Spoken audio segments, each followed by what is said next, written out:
Drama serial तपिश की आने वाली नेक्स्ट एपिसोड बहुत ही ज़्यादा इंटरेस्टिंग होने वाली है। आने वाली नेक्स्ट एपिसोड में शिफा जब मास को इस कदर परेशान देखती है तो आखिरकार इससे पूछ ही लेती है कि आखिर बात क्या है, आप इतने परेशान और उदास क्यों हैं। शिफा को क्या मालूम है कि मास के दिल में इस वक्त अपने बच्चे का गम और शिफा के खिलाफ गुस्सा दोनों भरे हुए हैं।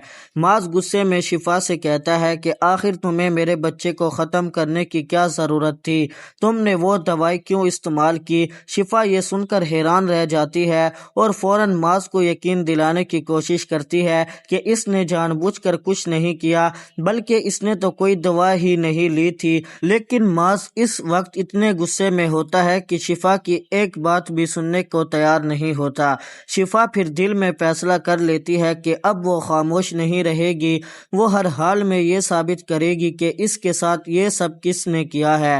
दूसरी तरफ मास की वालदा भी अपने बेटे को मुसलसल यही समझा रही होती है कि तुम्हारे लिए रिश्तों की कोई कमी नहीं है। अगर शिफा तुम्हारी जिंदगी में इतनी बड़ी परेशानी बन गई है तो इसे तलाक दे दो और इसके भाई के घर छोड़ आओ। इन बातों से शिफा को भी अंदाजा हो जाता है कि अगर इसने अब कुछ नहीं किया तो सब लोग इसे ही कसूरवार समझेंगे।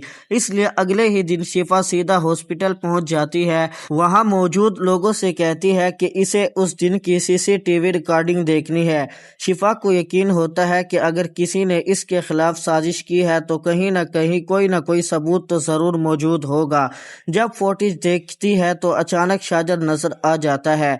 शिफा ये मंजर देखकर एक लम्हे के लिए बिल्कुल परेशान हो जाती है, क्योंकि अब इसे समझ आ जाता है कि जिस मुसीबत में वो फंसी हुई है इसके पीछे शाजर का ही हाथ है। शिफा फौरन इस रिकॉर्डिंग को सबूत के तौर पर लेकर घर वापस आती है और मास के सामने रख देती है। वो कहती है कि मास, अब तो आप मेरी बात पर यकीन कर सकते हैं। ये देखे, शाजर हॉस्पिटल आया था, इसने नर्स को पैसे दिए थे और मेरे खिलाफ सारा खेल इसने खेला है। लेकिन अफसोस मास अब भी शिफा की बात मानने के लिए तैयार नहीं होता। वो सबूत देखने के बावजूद उल्टा शिफा पर ही गुस्सा करता है और कहता है कि बस शिफा, अब मैं मजीद कोई बात सुनना नहीं चाहता। मेरे बच्चे की मौत के बाद अब तुम नई कहानियां बना रही हो। और फिर वो फैसला कर लेता है जिसका शिफा ने कभी तसव्वुर भी नहीं किया था। माँ शिफा को तलाक दे देता है और साफ कह देता है कि अब तुम इस घर में नहीं रहोगी, यहाँ से चली जाओ। ये अल्फाज सुनते ही शिफा के कदमों तले जमीन निकल जाती है। वो जिस शख्स से अपने हक में इंसाफ की उम्मीद कर रही थी वही इसे छोड़ देता है। शिफा टूटे हुए दिल के साथ अपने भाई आलियान के घर चली जाती है। दूसरी तरफ जैसे ही नरमीन को ये खबर मिलती है वो फौरन शाजर को फोन करती है। नरमीन खुशी से इसे बताती है कि आखिरकार हमारा मकसद पूरा हो गया, मास ने शिफा को तलाक दे दी है और इसे घर से भी निकाल दिया है। ये सुनते ही शाजर की खुशी की कोई हद नहीं रहती। इसे लगता है कि अब शिफा को अपने करीब आने से कोई नहीं रोक सकता। इसके ख्याल में मास ही सबसे बड़ी रुकावट था और अब वो रुकावट भी खत्म हो चुकी है। लेकिन शाजर यही नहीं रुकता। इसे मालूम होता है कि शिफा अपने भाई आलियान के घर चली गई है तो वो इस घर को भी खरीदने का फैसला करता है। वो मालिक को आम कीमत से कहीं ज्यादा रकम देने के लिए तैयार हो जाता है, क्योंकि इसका मकसद सिर्फ घर खरीदना नहीं बल्कि शिफा का आखिरी सहारा भी खत्म करना है। शाजर चाहता है कि जब शिफा के पास मास का घर भी नहीं रहेगा और भाई का घर भी ना होगा तो आखिरकार इसे इसके पास ही आना होगा। इसी दौरान नबील शाजर के पास आता है और इससे पूछता है कि आज तुम इतने खुश क्यों नजर आ रहे हो। शाजर इसे बताता है कि अब शिफा और इसके दरमियान कोई बड़ी रुकावट बाकी नहीं रही। मास ने शिफा को तलाक दे दी है और अब इसे यकीन है कि शिफा आखिरकार इसकी जिंदगी में वापस आएगी। नबील भी शाजर की बात सुनकर इसकी खुशी में शरीक हो जाता है। लेकिन अगले ही दिन शाजर खुद आलियान के घर पहुंच जाता है। वहां जाकर जाहिर करता है कि इसे शिफा की तलाक की खबर मिल चुकी है और अब वो इन लोगों के साथ खड़ा है। इसी दौरान शिफा सामने आ जाती है और शाजर को देखते ही इसके सब्र का पैमाना खत्म हो जाता है।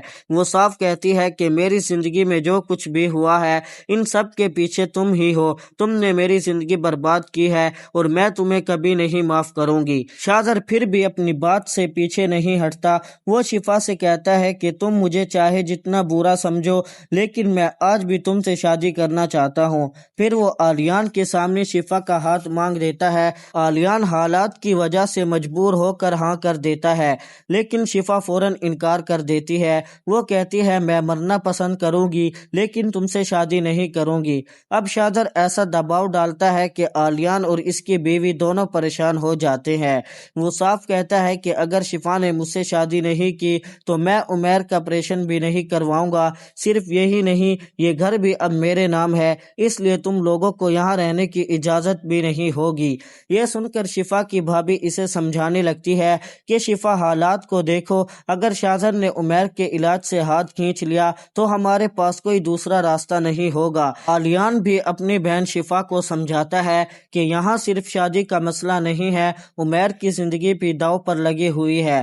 آخر کار شفا بہت بھاری دل کے ساتھ شادی کے لیے تیار ہو جاتی ہے، لیکن یہاں سب سے بڑا راز یہی ہے کہ شفا نے یہ ہاں شاذر کی محبت قبول کرنے کے لیے نہیں کی، بلکہ اس کے دل میں جو کچھ اور چل رہا ہے وہ جانتی ہے کہ شاذر نے اس کی زندگی برباد کی ہے اور اب وہ اسی کے کھیل کو اسی کے خلاف استعمال کرنا چاہتی ہے۔ اگلے دن نکاح کی تیاری شروع ہو جاتی ہے اور مولوی صاحب کو بلایا جاتا ہے، لیکن نکاح سے عین پہلے شفا شاذر کے سامنے ایک ایسی شرط رکھ دیتی ہے جسے سن کر شاذر بھی حیران رہ جاتا ہے۔ شفا کہتی ہے اگر تم واقعی مجھ سے شادی کرنا چاہتے ہو تو پہلے اپنا گھر اور اپنی کمپنی میرے نام کرو، اس کے بعد ہی میں تم سے نکاح کے لیے ہاں کروں گی۔ دوسری طرف شاذر نے جو کچھ کیا ہے اس کے بعد پوری کہانی ایک بہت بڑے خطرناک اور جذباتی موڑ پر آ چکی ہے۔ شاذر کی حرکت نے صرف شفا کو پریشانی میں مبتلا نہیں کیا، بلکہ اس نے شفا کی زندگی کی اس خوشی کو بھی ختم کرنے کی کوشش کی ہے جس کا وہ شاید بہت عرصے سے انتظار کر رہی تھی۔ شاذر کی ضد اور اس کے ارادے اب کس حد تک جاتے ہیں یہ آنے والی قسط میں ہی ہم کو پتہ چلے گا، لیکن اس وقت حالات صاف بتا رہے ہیں کہ اس کے کیے ہوئے کام کا اثر شفا کی زندگی پر بہت گہرا اثر پڑنے والا ہے۔ شاذر نے جو قدم اٹھایا ہے اس کے بعد شفا کے لیے حالات پہلے جیسے نہیں رہیں گے۔ اب سب سے بڑا سوال یہی ہے کہ شفا اس سب کے بعد کیا کرے گی اور کیا وہ حقیقت کو سمجھنے میں کامیاب ہو جائے گی یا نہیں۔ جہاں دوسری طرف جب ماس کو پتہ چلتا ہے کہ شفا نے شاذر سے شادی کر لی ہے تو اس کو بہت ہی زیادہ غصہ بھی آ جاتا ہے، جہاں پھر وہ شفا کو ملنے کی کوشش کرتا ہے لیکن شاذر صاف صاف انکار کر دیتا ہے۔ وہ ماس کو اپنے گھر سے ہی باہر نکال دیتا ہے اور کہتا ہے کہ ماس کو اندر بھی آنے مت دینا، لیکن ماس بھی پیچھے ہٹنے والا نہیں ہوتا۔ جیسے ہی ایک دن شفا گھر سے باہر جا رہی ہوتی ہے تو ماس بھی اس کو روک لیتا ہے اور اس کو یہی کہتا ہے کہ تم نے یہ سب اس لیے کیا تھا کہ تم شاذر سے شادی کر سکو، میرے بچے کو تم نے مار دیا، میں نے اس لیے تم کو طلاق دے دی تھی تاکہ تم آرام سے رہو اور اپنی زندگی گزارو، لیکن مجھے یہ نہیں پتا تھا کہ تم نے طلاق کے بعد شاذر سے شادی کر لی ہے۔ واہ شفا، تم نے اتنا اچھا کام کیا لیکن میری زندگی کو خراب کر کر چلی گئی۔ یہ سن کر شفا بہت ہی زیادہ پریشان ہو جاتی ہے لیکن وہ ماس کو کچھ نہیں کہتی۔ جیسے ہی شفا گھر آتی ہے اس کو وہی سب کچھ یاد آ جانے لگتا ہے جو اس کے ساتھ ہوا تھا اور وہ بہت ہی زیادہ غصے میں بھی آ جاتی ہے۔ اسی وقت وہ یہ ٹھان لیتی ہے کہ اب وہ شاذر کو مار کے ہی رہے گی۔ جہاں جیسے ہی شاذر گھر آتا ہے شفا بہت ہی زیادہ خوش بھی ہوتی ہے لیکن اس کو دکھ بھی ہوتا ہے کہ یہ میرے بچے کا قاتل ہے، لیکن شفا پھر بھی چپ رہتی ہے کیونکہ عمیر کی زندگی کا سوال ہوتا ہے۔ لیکن شاذر اس کو ہر چیز دلاتا ہے جو کچھ ماس نے نہیں دلایا، لیکن شفا پھر بھی خوش نہیں ہوتی۔ شفا اس کو پہلے ہی بول چکی ہوتی ہے کہ میں تم سے پیار نہیں کرتی، تم مجھے دنیا کی کوئی بھی خوشی لا کر بھی دے دو گے میں پھر بھی انکار ہی کروں گی کیونکہ تم نے میری زندگی برباد کر دی ہے۔ تو ناظرین آپ کو کیا لگتا ہے، کیا شفا پھر سے ماس کے پاس چلی جائے گی؟ کیا اب شاذر اس کو یقین دلا پائے گا کہ وہ اس سے محبت کرتا ہے؟ کیا شاذر اپنی غلطی مان لے گا اور شفا سے معافی مانگے گا یا نہیں؟ آپ کی کیا رائے ہے؟ اپنی رائے کمنٹس میں ضرور بتائیں۔ اگر آپ کو یہ ڈرامہ بہت ہی زیادہ اچھا لگتا ہے تو لائک کریں، چینل پر اگر نیو ہے چینل کو سبسکرائب کرنا نہ بھولیں۔